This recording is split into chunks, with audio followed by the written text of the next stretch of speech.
Bom, pessoal, então a nossa última aula de revisão da linguagem C, a gente vai ver então as funções.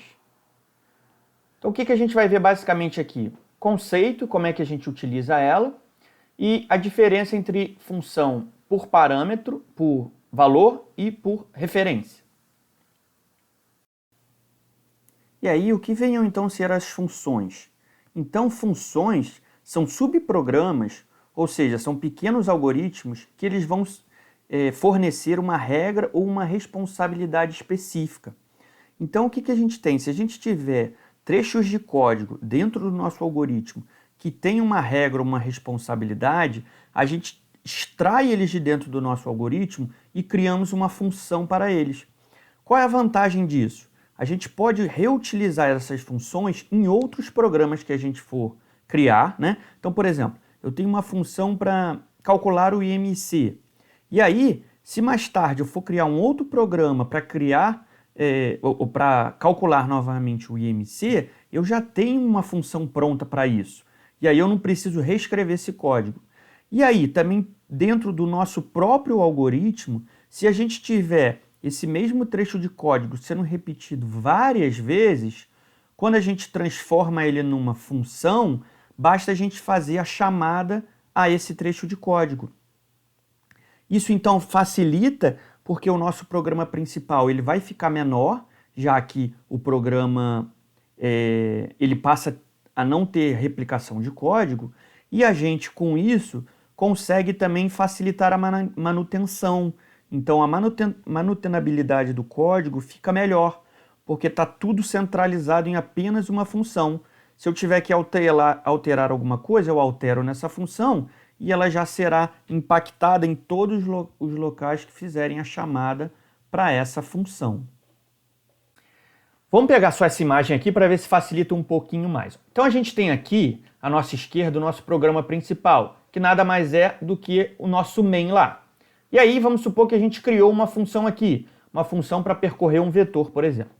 Então a gente tem várias instruções aqui, são vários comandos, tá? Declaração, if, for, repetição. E aí a gente chega numa determinada linha, a gente encontra a chamada para essa função.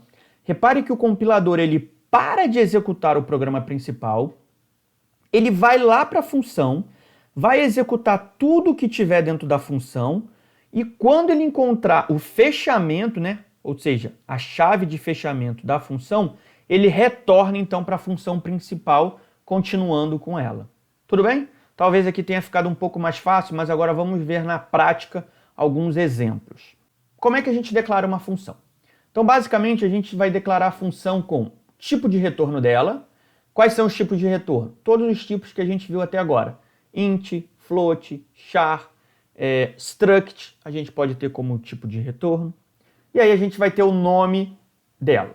Só voltando aqui, a gente pode ter retorno de uma função. A função pode não retornar nada. Nesse caso, a gente vai ter o void. Então, é um tipo que a gente não utiliza para declarar uma variável, mas a gente utiliza em funções. Tudo bem? Então, a gente pode ter void, o nome lá. O que isso vai representar? Essa função não retorna nada. A gente já vai ver o que é isso. Dentro do parênteses, a gente vai ter os parâmetros. E aí, lembrando que os parâmetros servem como os parâmetros que a gente tem, por exemplo, no printf. Printf, o que a gente faz? Printf coloca um texto. A gente está passando esse parâmetro que a gente escreveu lá para a função. Dentro do corpo da função, a gente tem, então, os comandos que a gente vai colocar. Aqui pode ter if, else, declaração de variável, struct, matriz.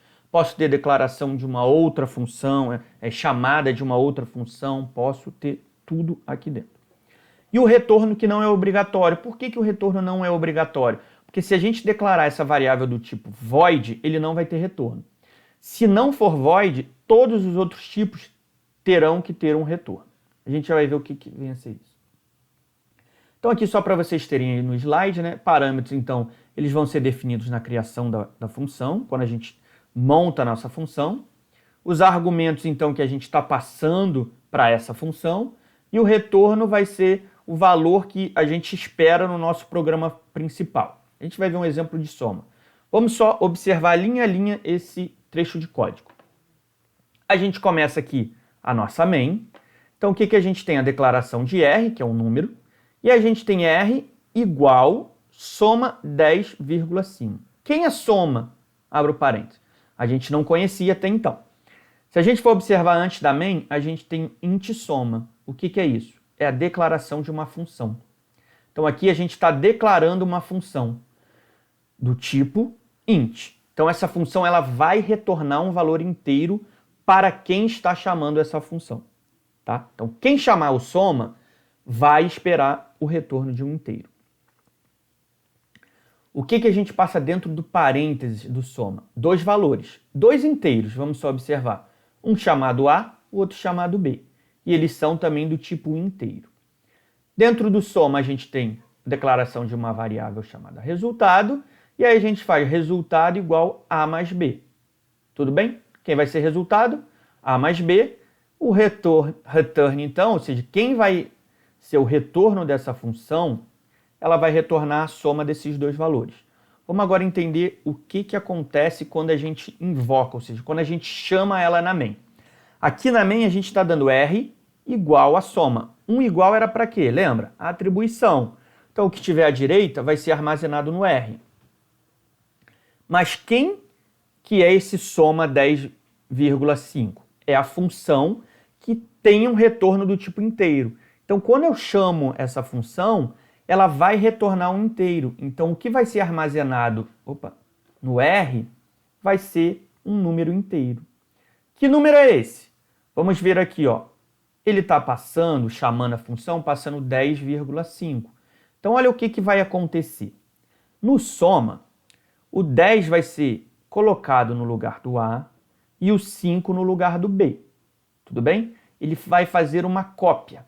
Ele copia esse valor do 10, cola no A, copia o valor do 5, cola no B. E aí ele vai processar aqui normalmente. Então, quem é o A é 10. Quem é o B? 5. 10 mais 5, 15. Return resultado, que é 15. Então, quem vai estar no R? 15. Porque esse cara aqui, quando ele processar, ele vai retornar um valor do tipo inteiro.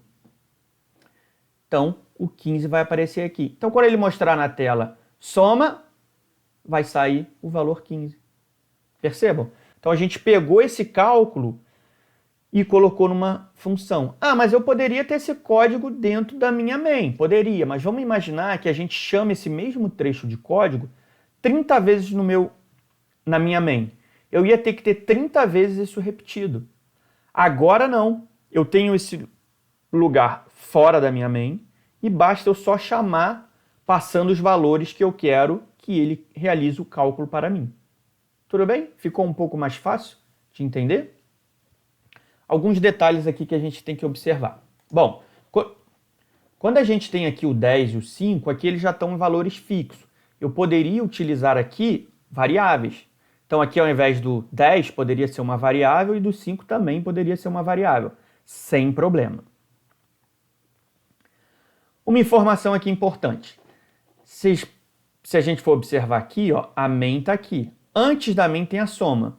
Ah, mas eu queria que a main viesse na frente, o soma viesse depois. Bom, eu preciso declarar o protótipo nesses casos.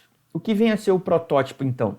O tipo de retorno da função, o nome da função e os parâmetros da função. Então, se a gente for observar, percebam que antes da main a gente tem void, multiplica, float e float. Tudo bem? Aí a gente tem a main e aí depois a gente tem a função realizando a multiplicação. Perceberam? Então é isso. A gente tem essas duas formas. Ou eu já coloco antes da main e aí eu não preciso criar o protótipo, ou eu coloco abaixo da main e aí eu crio o protótipo. Pessoal, para o vídeo não ficar muito extenso, eu vou parar esse vídeo por aqui e aí a gente volta então no próximo, falando então da passagem por valor e passagem por referência. E aí a gente finaliza então essa aula de funções. Obrigado e bons estudos.